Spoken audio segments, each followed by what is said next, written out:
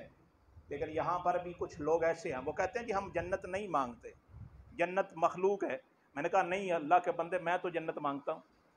میں تو دعا کرتا ہوں صبح و شام, پروردگار مجھے جنت عطا کر, مجھے جنت دے, پروردگار میرے نصیب میں جنت کرنا.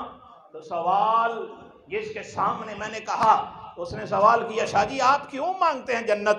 میں نے کہا تو مدینہ کیوں مانگتا ہے, تو مدینہ جانا کیوں مانگتا ہے؟ کہنے لگا جی مدینہ میں نبی کریم ہے, سرکار کا روضہ ہے. تو میں نے کہا اگر مدینے میں مال لگا کر اپنا سفر جو ہے وہ اس کی صحبتیں اٹھا کر, اس کی مشکلات برداشت کر کے مدینے والوں کے قدموں میں جانا چاہتا ہے, وہاں مبارک قدموں میں بیٹھ کر درود و سلام پڑھنے کی چاہت رکھتا ہے, تو پھر تمہیں ہوش نہیں ہے. یہاں تو 2 دن کا نظارہ ہوگا, یہاں تو 10 دن کا نظارہ ہوگا, یہاں تو 1 مہینہ بیٹھنا تمہیں مدینے والے کے پاس نصیب ہوگا. لیکن اگر تمہیں جنت مل جائے تو عبدالآباد نبی کے قرب میں تیرے ڈیرے لگ جائیں گے.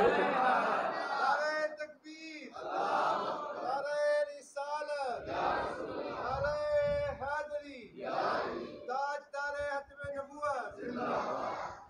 عبدالآباد تیرے ڈیرے سرکار کے قدموں میں لگ جائیں گے. جنت مانگا کر, جنت مانگا کر. تو اللہ تبارک و تعالیٰ نے جنت کو بنایا, ہم نے دیکھا نہیں ہے لیکن چاہت رکھتے ہیں پروردگار وہ باغات کی نعمت عطا فرما, وہ میٹھا اور شیریں شہد عطا فرما. پروردگار ہم پہ کرم کرنا, ہم پہ فضل رکھنا, ہمیں جنت عطا کرنا. ہم دعا کرتے ہیں جی, ہمارا اتنا پختہ یقین ہے. تو یہ ہے کہ الذین یؤمنون بالغیب, غیب پر ایمان ہے. جہنم کو نہیں دیکھا, جنت کو نہیں دیکھا. اچھا اس سے آگے چلتے ہیں. یہاں جتنے بھی لوگ بیٹھے ہیں, اگر میں یہ سوال کروں, سوال ہے نقل کفر نباشت, میں اگر یہاں سے سوال کروں کسی نے رب کو دیکھا ہے؟ مانتے ہو کہ رب ہے؟ 5 سال کے بچے سے لے کر 80 سال کے بوڑھے تک ہر ایک بندہ یک زبان بولے گا. جو مسلمان ہے پختہ عقیدہ اس کا اتنا ہوگا, وہ کہے گا ہاں رب ہے, پروردگار ہے. 5 وقت نماز پڑھتے ہیں, اسی کے حضور سجدہ ریز ہوتے ہیں. حج کرتے ہیں تو اسی لیے خانہ کعبہ جاتے ہیں. ہم صدقہ و خیرات کرتے ہیں تو اسی ذات کے لیے کرتے ہیں. اگر ہم رمضان کے روزے رکھتے ہیں تو اسی ذات کے لیے رکھتے ہیں. اچھا اتنا پختہ یقین ہے, دیکھا بھی نہیں مان بھی لیا, تو اللہ تبارک و تعالیٰ نے فرمایا فرشتوں تم یہ کہتے تھے یہ وہ ہے جو فسادی ہے, یہ اس قدر پختہ عقیدہ رکھنے والا ہے, مجھ کو دیکھا بھی نہیں ہے لیکن 1400 سال کے بعد میرے نبی نے جو فرمایا تھا کہ میرا رب ہے, تم رب کے لیے کرو, اللہ تمہیں وہ دے گا جو تمہارا گمان نہیں. یہ اپنا مال بھی دیتے ہیں, اپنی جان بھی دیتے ہیں, صرف یہی کہتے ہیں اللہ تو ہم سے راضی ہو جا. سب کچھ دیتے ہیں, سب کچھ قربان کرتے ہیں, صرف یہ کہتے ہیں پروردگار تو ہم سے راضی ہو جا, تو مان جا. تو اس لیے عزیزان گرامی قدر, ایک مسلمان مومن کا ایمان اتنا پختہ اتنا پکا ہوتا ہے, وہ سب کچھ کس لیے کرتا ہے؟ اللہ کی رضا کے لیے. قل ان صلاتی و نسکی و محیای و مماتی للہ رب العالمین. سب کچھ اے میرے محبوب فرما دو, سب کچھ کس کے لیے ہے؟ اللہ کی ذات کے لیے. تو اب یہاں تک لایا آپ کو. میں بتانا یہ چاہتا ہوں عزیزو, اگر یہ پختہ اتنا عقیدہ ہے ہمارا کہ رب ہے, جنت ہے, جہنم ہے, میدان ہے, حشر ہے, حساب ہے, نامہ اعمال کا تولے جانا ہے, وہ حق ہے, جب یہ ساری چیزیں ہیں, ہمارا پختہ عقیدہ ہے, پکا عقیدہ ہے کہ یہ سب ہے, تو پھر ہم غافل کیوں ہیں؟ ہم میں غفلت کیوں ہے؟ ہم نمازی کیوں نہیں؟ ہم توبہ کرنے والے کیوں نہیں؟ ہم اللہ کی رحمت سے امید کیوں نہیں لگاتے؟ ہم گناہوں سے تائب کیوں نہیں ہوتے؟ رمضان کا روزہ آ جائے تو ہمارے ہاتھ میں دن 10 بجے 12 بجے بوتل کیوں ہوتی ہے؟ ہم پیپسی کیوں پی رہے ہوتے ہیں؟ ہم نے کوک منہ کو کیوں لگائی ہوتی ہے؟ ہم اس وقت سگریٹ کیوں پی رہے ہوتے ہیں؟ جب اتنا پختہ یقین ہے کہ پروردگار موجود ہے۔ تو عزیزو، اصل میں یہی مومن کی صفت ہے، جب اس نے اللہ کی ذات کو پہچان لیا کہ اللہ موجود ہے، اب وہ گناہوں سے توبہ کرتا ہے۔ پروردگار ان بطش ربی کا لشدید، تو نے یہ فرمایا ہے کہ میری پکڑ بڑی سخت ہے، کہیں ایسا نہ ہو کہ میں تیری پکڑ میں آ جاؤں، کہیں میں تیرے عذاب میں نہ آ جاؤں۔ تو پھر بندہ گناہ کی طرف نہیں جاتا، پھر عدالتوں میں جھوٹی گواہیاں نہیں ہوتی، پھر اپنے ہی سکے بھائی کی جگیر ناجائز اپنے نام نہیں کرائی جاتی، پھر ترکڑی پر کام نہیں تولا جاتا، پھر کوئی کسی کا ناجائز گریبان نہیں پکڑتا، پھر کوئی اپنی بہن کا حق نہیں کھاتا، پھر کوئی کسی غریب پر ظلم نہیں کرتا اگر اسے اللہ تعالیٰ کی ذات پہ پختہ یقین ہو کہ میرا رب پکڑنے والا ہے۔ ان بطش ربی کا لشدید، اللہ کی پکڑ بڑی سخت ہے۔ تو جب اس کا یقین یہ ہے کہ اللہ کی پکڑ بڑی سخت ہے، تو پھر اس سے سارے یہ گناہ صادر کیسے ہو جاتے ہیں؟ اس کا مطلب ہے کہ اس کے ایمان میں کمزوری ہے، ابھی اس کو وہ مقام وہ منصب نہیں ملا جو اللہ کے بندوں کا ہوتا ہے، جہاں پر اللہ تبارک و تعالی اپنے بندے پر کرم کرتا ہے، اپنے بندے پر رحم فرماتا ہے۔ تو اس لیے عزیزو، توبہ کرو اللہ کی بارگاہ میں۔ ہم آئے ہیں، میں نے یہ عرض کیا تھا پہلے ہی، ہمیں یہ سوچنا ہے کہ ایصال ثواب کی محفل سے ہم واپس کیا لے کے جا رہے ہیں۔ جانے والے تو چلے گئے، انہوں نے تو جا کے اپنا حساب و کتاب دینا ہے، ہم نے کیا کرنا ہے؟ حضرت فاروق اعظم رضی اللہ تعالی عنہ نماز جنازہ پڑھانے لگے، لوگوں نے کہا حضور واعظ کیجئے، نصیحت کیجئے، کوئی تقریر اور بیان کیجئے۔ کہتے ہیں علماء کو جب جنازہ ہو تو لوگ کہتے ہیں 5 منٹ کے لیے کوئی تقریر کیجئے، کوئی بیان کیجئے، دل نرم ہے۔ تو ایک بندہ آگے بڑھا، اس نے عرض کی حضور مہربانی فرمائیے، آج دل نرم ہے، کوئی واعظ کیجئے، تقریر کیجئے لوگوں کے سامنے تاکہ دل ڈر جائیں، اللہ کے قرب میں آ جائیں۔ تو آپ نے اشارہ کیا، اب بھی ضرورت ہے تقریر کی، اب بھی بیان کی ضرورت ہے؟ تو سوال کرنے والے نے عرض کی حضور کیوں، کیا بیان کی ضرورت نہیں رہی اب؟ فرمایا یہ دیکھو، یہ میت تمہارے سامنے پڑی ہے جو تمہیں بتا رہی ہے میں جا رہا ہوں، تم میرے پیچھے آ رہے ہو، واعظ کی کیا ضرورت ہے؟ سمجھ جاؤ تم نے بھی جانا ہے۔ کوئی کوٹھیاں والے، بنگلوں والے، کار والے، سٹیٹس والے، مرتبے والے، وقار والے، حسن والے، جائیداد والے کیا ہیں یہ کہہ سکتے کہ ہم یہیں رک جائیں گے؟ کوئی نہیں رک سکتا، کوئی نہیں ٹھہر سکتا۔ جنہوں نے بڑے بڑے محل ڈالے ہیں وہ بھی قبر میں ہیں، اسی مٹی میں ہیں جہاں پر فقیر کمی جو ہے وہ قبر میں گیا ہے۔ یہی انسان کی حیثیت اور حالت ہے، یہی اس کا مقام ہے۔ تو عزیزان محترم، اپنا ایمان اور عقیدہ پکا کیجیے، اپنے آپ کو پختہ کیجیے اس چیز پر کہ ہم نے اللہ کے حضور میں حاضر رہنا ہے، توبہ اور استغفار کرنی ہے، اللہ سے توبہ مانگنی ہے۔ اب دیکھیں نا، ایک باری چیز، آپ ناراض نہ ہونا، یہ اکثر ہمارے درویش جو ہیں وہ یہ جملہ بولا کرتے تھے، ہمارے سیالکوٹ کے بہت بڑے درویش گزرے ہیں، آپ اپنے خطبہ میں یہ ارشاد فرمایا کرتے تھے۔ اب دیکھو نا، ہر شے یہاں پر ہے، 10 محرم الحرام کو سبیل لگا کے لوگوں کو پانی بھی پلا دیتے ہیں ہم، چاہے ہم اگلے پورا سال جو ہے وہ لوگوں کا خون پیتے رہیں، ہم نے ایک دن پانی ضرور پلانا ہوتا ہے۔ یہ مسلمانی ہے نا ہماری۔ میلاد کے دن ہم خوشی بھی بڑی اچھی طرح سے کر لیتے ہیں، چاہے پورا سال ہم مسجد میں نہ نماز نہ پڑھیں، یہ ہماری حالت ہے، طنز نہیں، یہ ایک حقیقت اور ریالٹی ہے آپ کے سامنے رکھ رہا ہوں۔ اب میرے آقا کریم صلی اللہ علیہ وآلہ وسلم تشریف لائے، آپ کی اتباع کے صدقے سے اللہ تبارک و تعالیٰ نے فرمایا جو میرے نبی کے پیچھے پیچھے چلتا ہوا میرے قریب آ جائے گا، اللہ نے فرمایا میں اپنی آغوش رحمت میں لے لوں گا، میں اپنے کرم میں لے لوں گا، میں اپنے فضل میں لے لوں گا۔ تو آتے کیوں نہیں ہوں؟ اب وہ درویش کیا کہا کرتے تھے، میرے سے ناراض نہیں ہونا، مہربانی میں محبت اور شفقت کے لیے عرض کر، ہو سکتا ہے میرا یہ نیک نکلا ہوا جملہ کسی کے دل پر اثر کر جائے، اور میرے لیے بخشش کا ذریعہ بن جائے۔ وہ کہا کرتے تھے جب کسی کی ریش نہیں دیکھتے تھے، منہ پہ داڑھی نہیں ہوتی تھی، جو کٹی ہوئی داڑھی والا بیٹھا ہوتا سامنے، تو آپ پتہ کیا فرماتے؟ آپ فرماتے تھے یار دیکھو داڑھی رکھ لو اللہ کے بندہ، دیکھو نا اب تم اسے کٹاتے ہو یہ پھر آ جاتی ہے، پھر اسے کٹاتے ہو پھر آ جاتی ہے، پھر کٹاتے ہو پھر آ جاتی ہے، آ جاتی ہے نا، آ جاتی ہے نا بھائی۔ کتنی مرتبہ؟ 10 مرتبہ کٹاؤ گے، 20 مرتبہ، 100 مرتبہ، 1000 مرتبہ، 25 سال کی عمر میں، 30 سال کی عمر میں، 50 سال کی عمر میں، 60 سال کی عمر میں، 70 سال کی عمر میں بھی جا کے کٹاؤ گے تو کیا ہوگا؟ داڑھی آ جائے گی۔ تو وہ بولا کرتے تھے، وہ کہتے تھے وہ سجنا اللہ دیا بندیا جی اگر اے نہیں روک دی تو ہی رک جا، اور جی اے نہیں مڑ دی تو مڑ جا یار، اللہ دیا بندیا تو ہی مڑ جا۔ ویکھنا وہ تے مڑ دی نہیں پئی، انہیں تے آنا ہی آنا کیونکہ حکم خدا ہے نا، وہی انہیں تے آنا ہی آنا ہے، تو اللہ دیا بندیا تو ہی مڑ جا، چل ہوں تو ہی رک جا۔ تے اے زیور لے کے قبر وچ جائیں گا تے حبیب خدا بھی تینوں مرحبا آکھن گے۔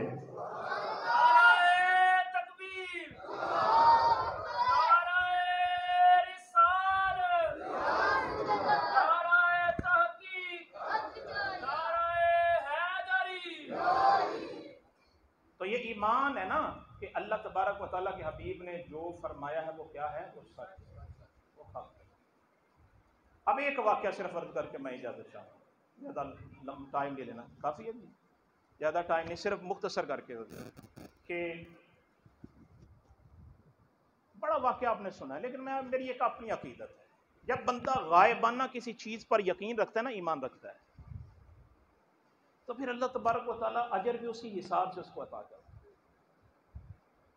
جو چیزیں دیکھی جائیں اور دیکھنے کے بعد پھر سودا ہو نا تو پھر معاملہ کچھ اور بن جاتا ہے۔ بڑا مشہور ایک واقعہ ہے ایک ولی کا، بڑا نام سنا ہے آپ نے، حضرت بہلول دانا رحمت اللہ تعالی علیہ، حضرت بہلول دانا رحمت اللہ تعالی علیہ، اللہ کروڑوں آپ کی مرکت پہ رحمت نازل فرمائے۔ آپ سڑک کے کنارے بیٹھے ہیں، درویشانہ انداز ہے، محبت کا انداز ہے، الفت کا، چاہت کا انداز ہے، ریت میں اپنا پاؤں دیا ہے اور وہ ایک چھوٹا سا گھر بنا کے جس طرح سے بچے بناتے ہیں آواز لگاتے ہیں، آ جاؤ جنت لے لو،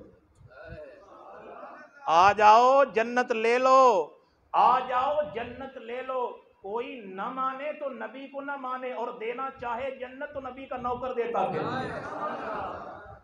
نبی کے نوکر جو ہے وہ جنت بانٹتے پھریں۔ اولئک ھم الوارثون، اگر کوئی نہیں مانتا قرآن پڑھ لو، یہی ہے جو جنت کے وارث ہیں۔ اولئک ھم الوارثون، یہ لوگ ہیں جو اللہ کو منا لیتے ہیں، اللہ کو راضی کرتے ہیں، اللہ فرماتا ہے ہم ان کو جنت کا وارث بنا دیتے ہیں۔ تو اب انہوں نے وہ بیٹھے ہیں جنت بانٹ رہے ہیں، کہتے آؤ جنت لے لو، آ جاؤ۔ اب بادشاہ اور اس کی بیگم جو ہے وہ گزرے ہیں، بگی بڑی خوبصورت بڑی عمدہ تھی، زبیدہ خاتون نے کہا یہ درویش آواز لگاتا ہے جنت لے لو جنت لے لو، اس کے کانوں میں جب آواز پڑی اس نے اپنے حامد کو نہیں بتایا، اس نے کوچوان سے اشارہ کیا بگی کو روکو۔ دائیں بائیں دیکھا سلطان نے، خلیفہ وقت تھا، اپنی شان دیکھی، اپنا مقام دیکھا، اپنا سٹیٹس دیکھا، اپنا وقار دیکھا، اس نے کہا یہاں اتروں گا، یہاں تو سب غریب لوگ ہیں، نادار لوگ ہیں، میری شان و شوکت کے لائق نہیں ہے، یہاں میرا تخت نہیں ہے، یہاں پر کوئی مجھے ذل سبحانی کہنے والا نہیں ہے، یہاں پر کوئی میری عزت اور آؤ بھگت کرنے والا نہیں ہے، میں یہاں اتروں گا میرے سٹیٹس میں فرق پڑے گا۔ اللہ کرے یہ اونچ نیچ کا سلسلہ اب ختم ہو جائے، اللہ کرے کہ جو میرے آقا کریم نے جو پیغام دیا تھا وہ سمجھ جائیں ہم۔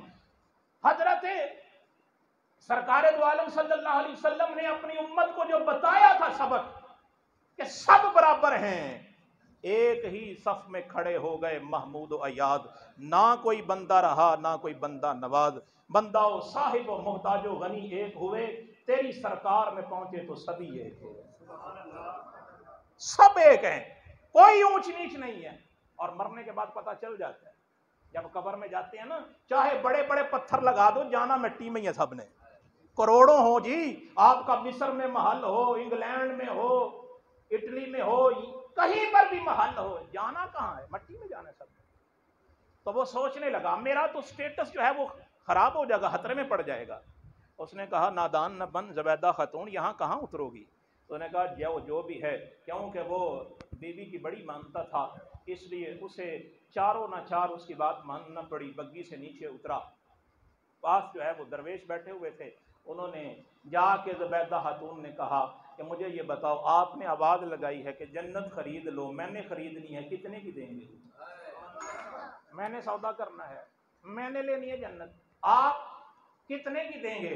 تو ایک خوبصورت ہار تھا گلے میں زبیدہ خاتون کے، تو درویش کی نگاہ پڑی تو فرمایا کہ یہ جو تو نے ہار بڑا قیمتی پہنا ہوا ہے نا، یہ جنت کی قیمت ہے۔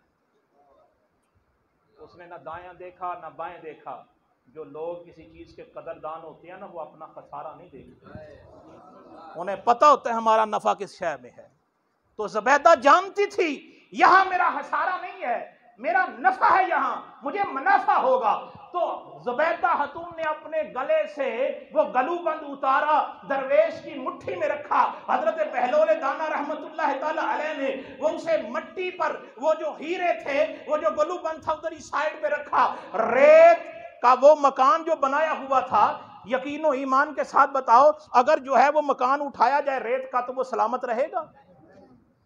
وہ تو ذرے بکھر جائیں گے۔ اب وہی ریت کے جو ذرے تھے اٹھائے اپنے ہاتھ میں درویش نے، تو وہ اٹھا کے زبیدہ خاتون کے ہاتھ میں رکھے تو فرمایا جا بی بی جنت لے جا، جنت کا محل لے جا، اب تمہیں اللہ جنت دے گا۔ بندے سوچتے ہیں تھے ریت کے ذرے، جنت کیسے، جنت کا محل کیسے بنا؟ تو اللہ تبارک و تعالیٰ کے بندوں کی یہی تو شان ہے، وہ ریت کے ذروں کو بھی کمال عطا کر دیتے ہیں۔ یہی تو اللہ کے بندوں کی شان ہے۔ یہ مس تھا حضرت بہلول دانا رحمت اللہ علیہ کے ہاتھ کے ساتھ، اب وہ ریت کے ذرے نہیں رہے تھے، بلکہ جنت کا محل بن چکے تھے۔ اب وہاں پر جو ہے وہ سوار ہوئے دونوں میاں بیوی، وہ بیٹھے جب بگی میں تو تانا دیتے ہوئے جاتا ہے خلیفہ ہارون رشید، یہ کیا پاگل پن ہے، یہ کیا بے وقوفی ہے، یہ کیا نادانی ہے، ریت کے ذرے اٹھا کے لے آئی، اتنی شان و شوکت والی ہو، اتنا کچھ تمہیں عطا کیا ہے، ایک اشارہ ابروک سے میں تیرے سے جو ہے وہ فیصلہ کر دیتا ہوں، جو تم کہتی ہو وہی کر دیتا ہوں۔ یہ تم نے کیا نادانی اور بے وقوفی کی ہے، میری ناک کٹوا دی تم نے۔ لوگ سارے دیکھ رہے تھے کہ خلیفہ ہارون رشید کی بیوی وہاں پر ملنگ کے جو ہے وہ درویش کے پاس بیٹھ کے ریت کے ذرے جولی میں اٹھا کے لا رہی ہے۔ تو زبیدہ خاتون نے کہا پہلے چپ رہتا ہے نا اتنا خسارہ ہوتا ہے، جو کہتی ہوں وہ کر دیتا ہے، اب بھی خاموش ہو جا، اب بھی خاموش ہو جا، اللہ کی حکمتیں تو نہیں جانتا، تیرے دل میں درویشوں کی محبت نہیں ہے، اللہ والوں کی محبت نہیں ہے۔ اگر اللہ والوں کی محبت ہوتی تو میں بھی پتا ہوتا ان ریت کے ذروں میں کیا کمال رکھا ہے۔ تو اب ساتھ میں جولی میں ڈال کے گھر لے گئی، رات پڑی، سب جانتے ہیں، خلیفہ کو خواب آیا، خواب میں دیکھا جنت کا محل ہے، بڑا خوبصورت ہے، یہاں کسی امیر زادے نے کوٹھی بنائی ہو تو لوگ دور دور سے دیکھنے آتے ہیں، وہ تو جنت کا محل تھا۔ تو خلیفہ ہارون رشید جتنا بھی بڑا تھا، وہ تو جنت کا محل تھا، وہ بھی دیکھ کے حیران ہو گیا، بڑا خوبصورت، بڑا عمدہ، بڑا بہترین۔ جب قریب گیا جی چاہا کہ میں جاؤں دیکھوں تو صحیح یہ کس کا محل ہے۔ جب قریب گیا تو اوپر زبیدہ خاتون کا نام لکھا تھا، خوش ہو گیا، کیا بات ہے جی، کمال ہو گیا، یہ تو اپنا ہے، یہ تو میری بیوی کا ہے۔ اندر جانے لگا تو دربان جنت نے روکا، جو محل کے سامنے فرشتہ کھڑا تھا، دربان کھڑا تھا، اس نے روکا، اس نے کہا حضرت کہاں؟ اجی اندر جاتے ہیں۔ ہاں جی اندر کیوں جاتے ہیں؟ کہنے لگا جی میرا محل ہے۔ ہاں جی تمہارا ہے؟ کہاں سے لیا؟ کہنے لگا جی میں نے خود پڑھا ہے، میری بیگم کا نام لکھا ہے۔ تو فرمایا یہی تو بتانا چاہتے ہیں، وہاں سب کے ساتھ تعاون کر کے سب لے سکتے ہیں، دنیا کا کام ہے، یہاں اپنا اپنا چلتا ہے، یہاں اپنا اپنا چلتا ہے۔ خریدا تھا تیری بیگم نے، خریدا تھا تیری بیوی نے، خریدا تھا تیری گھر والی نے، یہ تیرا نہیں ہے، چاہے وہ دنیا میں تیری بیوی ہے، محل پر نام تیری بیگم کا لکھا ہے، تجھے اندر جانے کی اجازت نہیں ہے۔ خلیفہ وہاں رک گیا، وہاں ٹھہرا، اتنے میں آنکھ کھلی ہے، صبح جو ہے وہ ہونے سے پہلے کوچوان سے کہا بگی تیار کرو، حکم تھا بادشاہ کا، بگی تیار ہو گئی، اوپر بیٹھا، کہا جہاں سے کل زبیدہ نے ہار دے کر جنت خریدی تھی وہاں لے چلو مجھ کو، میں بھی اسی درویش کے قدموں میں جانا چاہتا ہوں۔ وہاں پہنچا، صبح صبح درویش کے لیے کیا رات کیا دن، کیا صبح کیا شام، کیا سردی کیا گرمی، وہ سڑک کے کنارے بیٹھے وہیں آواز لگا رہے آؤ بھائی جنت لے لو، جنت کے محل خرید لو، اور پاؤں رکھا ہوا ہے ریت میں، وہ مکان چھوٹا سا بنایا ہوا ہے، بگی سے اترا خلیفہ ہارون رشید، کہنے لگا حضرت جنت دیں گے؟ ہاں جی ہاں دیں گے۔ کہنے لگا جی قیمت کیا ہے؟ تو درویش کہنے لگا آدھی سلطنت لگے گی۔ بادشاہ ہو نا؟ ہاں جی بادشاہ تو ہوں۔ آدھی سلطنت۔ خلیفہ نے کہا کل آیا تھا، بیگم کے ساتھ تھا، اس نے جو مانگا تھا تو تم نے کہا تھا کہ یہ گلے میں ہار ہے، یہ صرف اس کی قیمت ہے، آج آدھی سلطنت۔ تو فرمایا یہی تو بتا رہا ہوں کہ جو رات کو تم نے سودا کیا وہ دیکھ کے کیا تھا، اس نے بن دیکھے ہی سودا کر لیا تھا۔ اگر تم نے بھی بن دیکھ کے سودا کیا ہوتا تو اس کی قیمت بڑی تھوڑی ہوتی۔ اس لیے عزیزو بن دیکھے سودا کر لو، بہت تھوڑی قیمت لگے گی۔ ابھی یہاں دیکھو اے سی چلتے ہیں، قلین بچھے ہوتے ہیں، سنگ مرمر لگا ہوتا ہے سجدہ کرنے کے لیے، کوئی گرمی نہیں ہے، کوئی تپش نہیں ہے۔ اے سی پہ جھگڑے ہوتے ہیں مسجدوں میں، اے سی کیوں نہیں چلا، اے سی کیوں نہیں چلایا گیا، ہمیں گرمی لگتی ہے۔ عزیزو یہ سہولت ہمیں میسر ہے، سجدہ سکون سے کرو، سجدہ آرام سے کرو، پھر جو ہے وہ اللہ سے رحمت مانگو۔ اللہ فرماتا ہے کوئی مسئلہ نہیں، تو سجدہ کر، چاہے اے سی بند ہو یا چل رہا ہو، میں تمہیں نوازتا رہوں گا۔ اس لیے عزیزو آخرت کی سختی سے پناہ مانگو۔ الذین یؤمنون بالغیب، اللہ فرماتا ہے مومن بندے وہی ہیں، متقی وہی ہیں جو غیب پر ایمان رکھنے والے۔ آخرت پر یقین رکھو، اللہ کی ذات پر، اس کی رحمت پہ یقین کرو، انشاءاللہ تبارک و تعالی سب کچھ مل جائے گا۔ پروردگار ہمیں نیک اعمال کی توفیق عطا فرمائے۔ میں بارے دیگر دعا گو ہوں مرحومہ کی اللہ تعالیٰ بخشش و مغفرت فرمائے، اور بہت شکر گزار ہوں بھائی محمد بوٹا صاحب کا کہ جنہوں نے اتنی محبت اور شفقت سے جو ہے وہ یاد کیا۔ بار الہا ہماری یہ محبتیں سلامت رکھے، اور جتنے لوگ آئے بیٹھے ہیں ان کے ساتھ تعلق رکھنے والے جتنے لوگ اس دار فانی سے جا چکے ہیں، اللہ ان تمام کی بخشش و مغفرت فرمائے۔ وما علیہ الا البلاغ المبین۔